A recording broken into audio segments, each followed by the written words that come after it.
Assalamualaikum warahmatullahi wabarakatuh. Dengan hormat Mas Adit, saya Reza Ramadan dengan NIM 2222433 dari opsi Engineering. Mohon izin untuk menyampaikan step-step pengerjaan soal nomor 7A, 7B, dan 8A. Jadi sesuai dengan pembagian kerja kelompok kami saat pengerjaan UTS kemarin. Jadi pada soal 7A.1 kita diminta untuk menghitung biaya privat, yaitu tanpa eksternalitas per megawatt hour untuk tiga jenis pembangkit yang dievaluasi, yaitu ada PLTU batubara, PLTGU gas, dan juga PLTS tenaga surya. Selain itu, kita akan membandingkan merit order, yaitu urutan biaya terendah hingga tertinggi sebelum biaya eksternalitas karbon diinternalisasi. Jadi langkah-langkah penyelesaiannya, yang pertama kita akan identifikasi data teknis ya. Jadi kita akan menggunakan data dari tabel 1 dan tabel 2 dari soal yang diberikan untuk parameter masing-masing pembangkit seperti kapasitas pembangkit, lalu ada faktor kapasitas aktual, efisiensi, dan juga biaya bahan bakar. Di misalnya PLTU batubara, kita akan gunakan harga batubara sesuai dengan di informasi di soal itu sebesar 850.000 per ton ya, dengan faktor kapasitas aktual itu di 78%. Lalu ada PLTGU gas, menggunakan harga gas itu sebesar 130.000 rupiah per MMBTU dan faktor kapasitas aktualnya sebesar 65% ya. Lalu untuk PLTS atau tenaga surya kita menggunakan kapasitas faktornya yang relatif lebih kecil dibandingkan dengan pembangkit sebelumnya yang PLTU dan PLTGU gas yaitu sebesar 18%. Namun PLTS ini tidak memiliki biaya bahan bakar dan juga biaya ONM-nya gitu. Lalu kita akan hitung biaya privat per megawatt hour. Jadi biaya privat mencakup biaya produksi internal tanpa memperhitungkan eksternalitas. Jadi biaya privat per megawatt hour dapat dihitung dengan parameter LCOE atau Levelized Cost of Electricity. Jadi LCOE ini adalah biaya rata-rata per megawatt hour listrik yang dihasilkan sebuah pembangkit selama umur proyek setelah semua biaya. Jadi ada biaya investasi atau capex, biaya O&M, operating and maintenance, biaya fuelnya bahan bakar, biaya pajak ataupun carbon credit yang didiskontokan dan dibagi dengan energi outputnya yang juga didiskontokan. Nanti kan kita mendapat informasi diskonto rate itu atau WACC itu di 8% ya. Di komponen biayanya tadi untuk perhitungan seperti yang saya sampaikan sebelumnya bahwa tadi total biaya ada biaya modal atau capex, ada biaya fix O&M dan ditambah dengan biaya O&M variabel dan juga ada biaya bahan baku atau fuel ya. Jadi untuk perhitungan biaya privat per megawatt hour untuk PLTU setelah kita hitung tadi ada biaya modalnya sebesar 22 miliar per megawatt hour akan kita hitung juga dengan kapasitas total dari PLTU ini. Lalu ada biaya UNM tetapnya atau fixnya itu 550 juta rupiah per megawatt per tahun. Kita akan kalikan dengan umur proyeknya 30 tahun. Lalu ada biaya UNM variabel dan juga biaya bahan baku atau biaya fuelnya gitu ya. Dimana tadi ada biayanya habis setelah itu kita kalikan dengan hit rate-nya dan kita kalikan waktu selama umur proyek. Itu diestimasikan total biayanya itu sekitar 2,5 atau 2,59 triliun rupiah. Sementara untuk produksi energi listrik atau output yang dihasilkan itu kita bisa estimasi dengan kapasitas terpasang dikali dengan waktu umur proyeknya dalam jam gitu ya, dan juga dikali capacity factor-nya berdasarkan informasi pada tabel 2. Diestimasikan untuk PLTU ini energi outputnya itu sebesar 3,79 miliar megawatt hour ya. Sehingga untuk LCOE untuk PLTU ini sebesar 683.000 rupiah per megawatt hour. Begitu pula untuk perhitungan biaya privat untuk PLTGU dengan mekanisme yang sama dengan perhitungan PLTU tadi kita dapatkan total biaya itu estimasi sekitar 1,9 triliun rupiah dengan energi atau produksi energi listrik outputnya sebesar 1,3 miliar megawatt hour. Maka LCOE untuk PLTU itu sebesar 1,47 juta rupiah per megawatt hour. Dan untuk PLTS sendiri akan kita hitung dengan mekanisme yang sama, itu LCOE-nya sekitar 418.000 rupiah per megawatt hour. Lalu pada soal 7 Titik dua, kita diminta untuk menghitung biaya sosial per megawatt hour. Biaya sosial ini menambahkan biaya eksternal eksternalitas karbon ya, pada biaya privat, mana diketahui biaya karbon itu sebesar Rp45.000 per ton CO2. Maka tambahan biaya per megawatt hour itu sama dengan emisi CO2 per megawatt hour dikali dengan harga karbon tadi, Rp45.000 per ton. Di mana untuk PLTU sendiri itu emisinya sebesar 0,95 ton CO2 per megawatt hour. Untuk PLTGU ada 0,45 ton CO2 per megawatt hour. Sementara untuk PLTS itu tidak ada emisi karbonnya ya. Sehingga kita dapat estimasikan LCOI sosial itu sama dengan LCOI private yang sudah kita estimasikan atau hitung sebelumnya ditambahkan dengan LCI ini ya, atau levelized cost of externalities yang dihasilkan karena biaya karbon ini ya, eksternalitas karbon ya. Jadi total biaya untuk LCI ini yang karbon sendiri itu tadi yang seperti saya sampaikan, emisi dikali dengan output produksi listriknya untuk PLTU dikalikan dengan pajak karbonnya ya, sebesar Rp45.000 per ton CO2. Dengan tambahan biaya dari karbon ini sebesar Rp162 miliar ya. Sehingga LCI-nya itu tadi dibagi dengan energi listrik yang dihasilkan diskontokan 8% selama umur proyek 30 tahun, itu diperoleh tambahan LCI itu sebesar Rp42.750 per megawatt hour. Sehingga untuk PLTU itu LCOI sosialnya itu sama dengan LCOI private tambah LCI ini diperoleh sebesar Rp725.900 per megawatt hour. Begitu pula untuk perhitungan LCOI sosial untuk PLTGU dan PLTS ya dengan mekanisme yang sama dengan tambahan LCI ini yang dengan biaya karbon. Untuk PLTGU itu tambahan LCI-nya relatif lebih kecil dibandingkan dengan PLTU ya karena kos karbonnya juga lebih kecil sehingga LCOI sosialnya diestimasikan sebesar Rp1,496 juta per megawatt hour. Sementara untuk PLTS itu tidak ada LCI ya karena tidak ada emisi karbon ya. Sehingga LCOI sosial itu sama dengan LCOI privat yang sudah kita hitung sebelumnya, yaitu sebesar Rp418.569 per megawatt hour. Lalu untuk analisis merit ordernya, jadi tanpa harga karbon atau biaya privatnya itu PLTS menjadi opsi yang termurah dengan tadi Rp418.569 per megawatt hour. Lalu jika ditambahkan atau dengan internalisasi karbon atau biaya sosial, itu tidak ada perubahan merit order ya, masih yang termurah PLTS, lalu disusul dengan PLTU dan PLTGU. Namun yang bisa kita notice di sini, kalau kita lihat ya, ini perbedaan harga antara PLTGU dan PLTU itu semakin kecil ya, dengan penambahan carbon price ini ya. Dikarenakan carbon price PLTU itu tadi lebih tinggi dibandingkan dengan PLTGU. Namun dengan carbon price yang sudah di-define tadi itu, belum mampu untuk membuat PLTGU ini menjadi lebih menarik dibandingkan dengan PLTU ya. Pada soal 7B, kita diminta untuk menghitung levelized cost of energy atau LCOE tadi untuk investasi baru dua pembangkit ya. Yang pertama ada PLTU Ultra Supercritical dan yang kedua itu ada PLTS dengan tracking ya. Itu menggunakan asumsi yang diberikan di soal 7B ini ya. Kemudian menentukan pada tahun berapa LCOE PLTS itu mencapai grid parity atau setara dengan LCOE PLTU dengan karbon.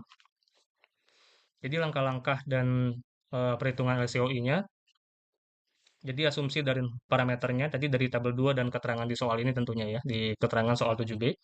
Jadi untuk case PLTU ultra supercritical ini biaya modalnya masih sama, 22 miliar per megawatt. Lalu umur proyeknya masih 30 tahun. Lalu tingkat diskontonya masih 8%, namun di sini CF-nya itu lebih tinggi ya, tadi 78%, ini 85% ya. Lebih tinggi dari perhitungan yang sebelumnya. Lalu biaya UMM fixnya masih sama dan juga UMM variabelnya juga masih sama. Harga bahan bakunya untuk batu bara juga masih sama. Dan harga karbon juga di sini masih kita asumsikan sama dengan yang tadi ya di 45.000 ton Rp45.000 per ton CO2. Tapi berlaku mulai tahun 2026 gitu. Jadi tidak dari awal evaluasi. Artinya selama masa operasi itu PLTU tentu dikenakan biaya emisi ya, mulai dari tahun 2026 Sehingga perhitungan LCOI untuk PLTU ultra supercritical itu kita dapatkan total biaya privatnya itu sebesar 1,05 triliun rupiah, sementara output energi listriknya sebesar 1,6 miliar megawatt hour, sehingga untuk LCOE privatnya sendiri itu diestimasikan sebesar Rp626.898 per megawatt hour. Lalu kita perlu hitung kos sosialnya atau LCI-nya. Tadi biaya karbonnya kita totalin dengan mekanisme yang sama tadi ya. Kita estimasikan penambahannya sekitar 71 miliar ya, rupiah, di mana LCI-nya tadi sama perhitungannya tadi dibagi dengan energi total yang dihasilkan yang didiskontokan dan umur proyeknya 30 tahun itu didapatkan LCI-nya di Rp42.750 per megawatt hour. Sehingga untuk LCOI sosial PLTU ultra superkritikal ini diestimasikan sebesar Rp669.648 per megawatt hour. Lalu untuk PLTS utility scale dengan tracking ini biaya modalnya masih sama tadi 14,5 miliar rupiah per megawatt, akan kita kalikan dengan kapasitas totalnya di 7.500 megawatt ya. Biaya ONM tetap, biaya ONM variabelnya eh, ya tetapnya ada, ONM-nya tetap tadi masih sama 220 juta rupiah per megawatt per tahun. Sementara untuk biaya ONM variabel dan biaya bahan bakunya itu nol ya. Sehingga diestimasikan untuk total biaya privatnya sebesar 56 triliun rupiah ya. Sorry, 56 miliar, sorry, 56 miliar untuk umur proyek 25 tahun. Di mana untuk produksi energi listrik yang dihasilkan itu sebesar 119 juta megawatt hour, sehingga LCOI privatnya sebesar Rp470.529 per megawatt hour. Tentu LCI-nya 0, sehingga LCOI sosialnya sama dengan LCOI privat tadi ya. Lalu pertanyaan selanjutnya, kapan PLTS mencapai grid parity dengan PLTU? Jadi grid parity di sini ditafsirkan sebagai titik di mana biaya penyediaan listrik PLTS sama dengan atau lebih rendah dari PLTU ya. Jadi berdasarkan hasil perhitungan, harga PLTS ini sudah lebih rendah tentunya dibandingkan dengan PLTU dari awal tahun evaluasi, sehingga dapat disimpulkan bahwa grid parity ini sudah tercapai dari awal. Selanjutnya untuk penyelesaian soal nomor 8. Jadi untuk soal 8A.1, kita diminta untuk menyusun eh, merit order ya, kapasitas pembangkit di sistem Jawa Bali berdasarkan short run marginal cost atau SRMC masing-masing pembangkit ya. Jadi short run marginal cost ini, tiap pembangkit ini terdiri dari komponen biaya yang terkait langsung dengan produksi energi tambahan, yaitu ada fuel cost atau bahan bakar, itu dihitung dari heat rate dan harga bahan bakar sama seperti perhitungan tadi ya tentunya. Lalu ada biaya variabel UNM, lalu ada juga ditambah dengan carbon cost-nya ya. Jika ada emisi, tentu carbon cost-nya tadi kita gunakan di sebesar Rp45.000 per ton CO2. Berdasarkan hasil perhitungannya berikut adalah merit order pembangkit yang ada dari yang termurah hingga termahal. Ini diasumsikan ketersediaannya penuh, kecuali pembangkit intermittent seperti PLTS ini ya, karena PV atau fotovoltaiknya itu tersedia hanya pada waktu siang. Jadi pembangkit energi terbarukan, ini nih biaya marginalnya nol ya, ada tiga nih, ada PLTA, PLTS, dan PLT panas bumi. Di mana PLTA ini itu tidak ada biaya bahan bakar tentunya. Biaya variabel itu sangat rendah sehingga kita bisa anggap nol gitu ya. Lalu tentu tidak ada emisi karbon sehingga SRMC-nya itu mendekati nol atau sama dengan nol ya, dengan kapasitas itu sebesar 3.200 megawatt. Tadi sesuai dengan informasi pada soal ini. Kalau ada PLTS Surya, tentu sinar matahari itu gratis, lalu UNM variabelnya juga nyaris nol, tanpa emisi, sehingga SRMC-nya juga mendekati atau sama dengan Rp0 per megawatt hour. Kapasitas terpasangnya itu total di 2.800 megawatt, namun hanya menghasilkan saat siang ya tentunya ya. Outputnya pada malam hari itu nol. Lalu ada PLT panas bumi, itu uap bumi tentu gratis ya. Tidak ada biaya bahan bakar, biaya variabel juga minim. emisi CO2 juga sangat kecil sehingga bisa diabaikan, sehingga sama nih SRMC-nya juga 0 rupiah per megawatt hour dengan kapasitas 1000 megawatt. Jadi ketiga jenis pembangkit listrik dari renewable energy ini akan menjadi prioritas pertama untuk dispatch ya, karena biaya marginal praktisnya nol. Dengan total kapasitas ketiganya itu sebesar tadi 7.000 megawatt ya, dapat menyuplai beban dasar sebelum kita ramping up dengan pembangkit listrik fosil gitu. Ada batu bara, di sini ada PLTGU dan PLTG gas dan juga PLTD diesel. Kemudian untuk soal 8A.2, kita diminta untuk menentukan market clearing price atau harga keseimbangan pasar untuk tiga skenario beban, yaitu jam 3 subuh, jam 13 atau beban siang, dan jam 19 atau jam 7 malam sebagai beban puncak gitu ya. Jadi market clearing price ini dalam sistem marginal pricing ditentukan oleh biaya pembangkit marginal atau terakhir yang diperlukan gitu, untuk memenuhi beban. Jadi untuk kita ambil tiga kondisi yang diberikan. Jadi beban pada jam 3 subuh atau beban beban minimum dengan beban sistem itu sebesar 18.900 megawatt. Kapasitas tersedia yang paling murah tadi, yang pertama 100% output dari PLTA dan juga PLT panas bumi ya. Itu kalau kita totalkan keduanya itu ada 4.200 megawatt. Sementara tadi PLTS itu tidak bisa support karena jam 3 subuh tidak ada matahari ya, PV-nya sama dengan nol. Jadi sisa bebannya setelah disupport oleh PLTA dan PLTP, jadi 18.900 megawatt dikurang dengan 4.200 megawatt, masih ada 14.700 megawatt yang perlu dipasok oleh fosil fuel ya, atau pembangkit tenaga fosil ya. Berikutnya itu ada ke PLTU batubara supercritical. Ini tadi seperti saya sampaikan tuh kapasitasnya 7.500 megawatt. Jadi kita bisa pakai penuh, tadi sisanya masih ada 14.700.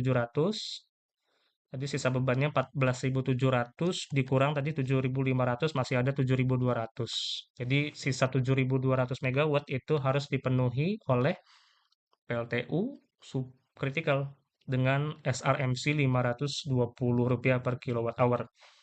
Itu sebenarnya kapasitas totalnya 18.500 sehingga hanya dipakai sebagian ya untuk memenuhi sisa tadi 7.200 megawatt ya. Atau hanya terpakai sekitar 39% kapasitas lah.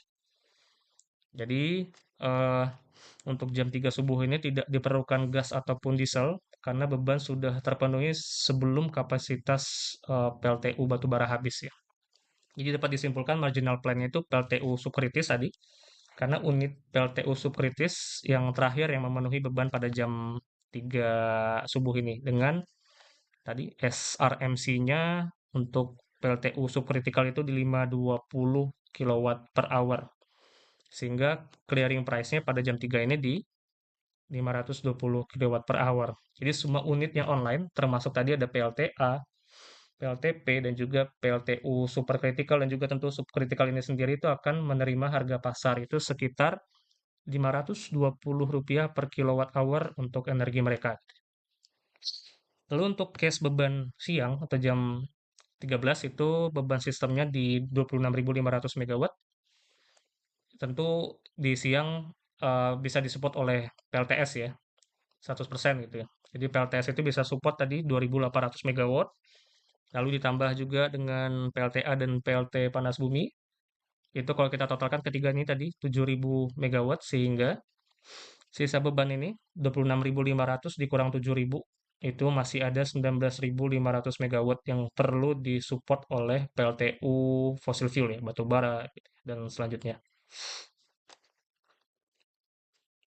Jadi porsi PLTU batu bara itu tadi sisanya 19.500 akan dipasok oleh PLTU supercritical. Tadi di mana total kapasitasnya 7.500 sehingga masih tersisa 12.000 yang akan disupport oleh PLTU subkritis. Tadi total subkritis itu 18.500, jadi masih dipakai sebagian saja gitu ya. Sehingga beban lagi-lagi tertutupi tanpa perlu PLTGU ya. Jadi PLTU subkritis ini masih menjadi marginal itu ya. Jadi tadi hanya terpakai sekitar 65% lah dari kapasitas subkritikal PLTU ya. Sehingga untuk clearing price jam 13 ini tetap ditentukan dari biaya PLTU subkritikal. Jadi sekitar SRMC-nya di 520 rupiah per kilowatt hour. Jadi kehadiran tadi ada PLTS ya. Tadi kan kalau jam 3 tuh nggak ada PLTS. Ini jam 13 ini bisa disupport sebesar 2.800 megawatt. Itu tentu mengurangi output PLTU Supritis yang dibutuhkan ya. Tapi tentunya tidak menurunkan harga karena masih ada PLTU Supritis yang menjadi unit marginal ya. Sama case-nya kayak di jam 3 subuh tadi. Jadi harga siang ini jam 13 itu masih sekitar Rp520 per kilowatt hour.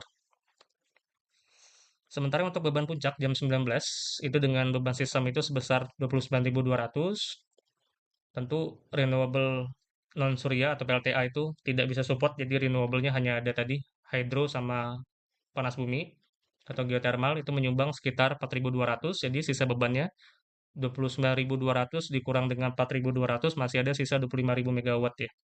Lalu tadi PLTU superkritikal itu bisa support full di 7.500 megawatt, artinya masih sisa 17.000 megawatt hour. Sorry, 17.500 megawatt. Sehingga ini 17.500 sisa ini bisa diserap semuanya oleh PLTU subkritis karena kapasitas total PLTU subkritis itu tadi 18.500 megawatt ya. Jadi hampir menyala sekitar 95% lah. 17.500 dibagi 18.500. Jadi kapasitas PLTU Superitis itu masih ada sisa sekitar 1.000 megawatt yang tidak terpakai. Tapi sehingga tidak perlu kita mengaktifkan untuk PLTGU gas nih. Jadi udah keserap semua sampai PLTU batubara subkritikal. Jadi marginal plan-nya tetap nih di jam 19 itu tetap PLTU subkritis karena unit PLTU subkritis terakhir tadi masih sedikit di bawah kapasitas penuhnya. Tapi karena sisa kapasitas masih ada, harga tetap di level PLTU subkritikal ini di 520 ya. Sehingga juga clearing price-nya pada jam 19 ini masih di 520 rupiah per kilowatt hour. Sama skenario dengan skenario sebelumnya di beban minimum jam 3 subuh dan juga di beban siang jam 13.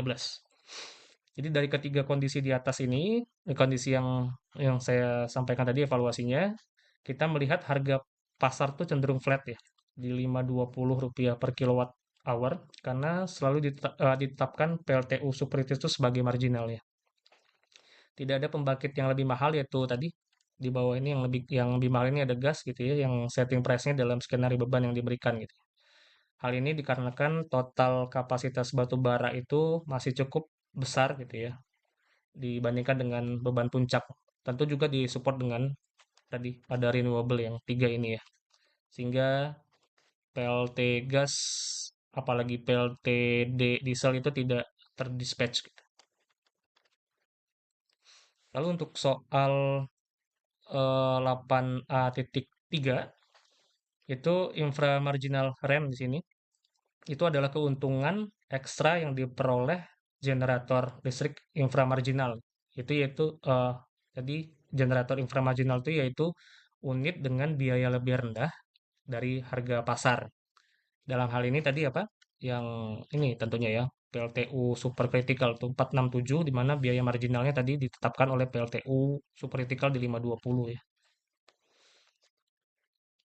Karena apa namanya PLTU superkritikalnya selalu terdispatch full nih dan menerima harga pasar lebih tinggi ya di 520 saat PLTU superkritis menjadi marginalnya untuk semua skenario ya. Jadi selisih harga pasar dengan biaya marginal tadi unit superkritikal itu adalah profit per kWh-nya untuk unit tersebut gitu ya. Jadi pada jam ada case ya tadi, ada yang kita evaluasi ada jam 3, jam 13 dan jam 19 itu tadi clearing price-nya di 520 rupiah per kilowatt hour yang ditentukan atau ditetapkan oleh PLTU Subkritis. Jadi PLTU Superkritikal ini punya SRMC-nya di 467 rupiah per kilowatt hour sehingga inframarginal rent-nya itu sama dengan 520 dikurang 467 ini yang tadi SRMC-nya si superkritikal ya dikurangin yang marginal dikurangin yang superkritikal yaitu sebesar Rp53 per kilowatt hour. Jadi setiap 1 kilowatt hour yang dihasilkan oleh PLTU super kritikal itu akan menghasilkan keuntungan kontribusi itu sebesar Rp53 ya. Dengan pembangkit super kritikal ini punya kapasitas sebesar 7.500 megawatt, artinya output per jamnya tentu sebesar 7,5 juta kilowatt hour ya. Sehingga untuk total semua unit PLTU super kritikal itu punya margin atau ya keuntungan sebesar totalnya itu Rp397.500.000 per jam di luar jam marginal cost-nya. Jadi kesimpulannya, pasar listrik ini didominasi oleh PLTU subkritikal sebagai unit marginalnya. Jadi di SRMC-nya di Rp520 per kilowatt hour. Lalu PLTA, PLTS, dan PLTP ini berperan sebagai zero marginal karena tidak menentukan harga ya.